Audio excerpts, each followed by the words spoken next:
Mobile financial service নগদ লিমিটেডে নিয়োগ প্রক্রিয়ায় অনিয়ম ও অর্থ আত্মসাতের প্রমাণ মিলেছে বলে জানিয়েছে দুদক। রোববার দুদকের প্রধান কার্যালয় থেকে একটি এনফোর্সমেন্ট টিম ঢাকায় নগদের প্রধান কার্যালয়ে অভিযান চালিয়ে অনিয়ম ও দুর্নীতির সত্যতা পেয়েছে। বিকেলে এক সংবাদ সম্মেলনে এ কথা জানান দুদক মহাপরিচালক। বিস্তারিত সুমাইয়া খানের রিপোর্টে।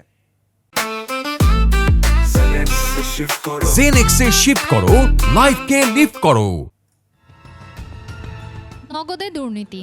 মোবাইল ফিনান্সিয়াল সার্ভিস প্রদানকারী প্রতিষ্ঠান নগদের নিয়োগ প্রক্রিয়ায় অনিয়ম এবং 150 কোটি টাকা আত্মসাতের অভিযোগে দুর্নীতি দমন কমিশন দুদক নগদের হেড অফিস বনানীতে একটি বিশেষ এনফোর্সমেন্ট অভিযান পরিচালনা করে।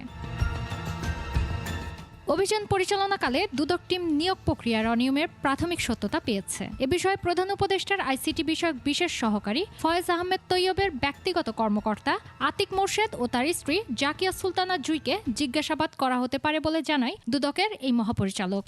নিয়োগ অনিয়ম সংক্রান্ত কিছু তথ্যে তারা প্রাথমিক সত্যতা পেয়েছে মর্মে জানিয়েছে। অভিযোগের সাথে যে বা যারাই সম্পৃক্ত থাকুক না কেন সবার বিষয়ে এখানে আমাদের এনফোর্সমেন্ট টিম সেই বিষয়গুলো তুলে ধরবেন।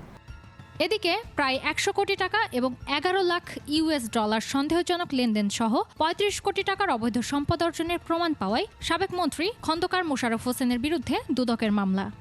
সাবেক মন্ত্রী প্রবাসী কল্যাণ ও বৈদেশিক কর্মসংস্থান মন্ত্রণালয় সম্পদ অর্জন পূর্বক নিজ দখলে রাখা তথ্য অনুসন্ধানকালে প্রমাণিত হয়েছে।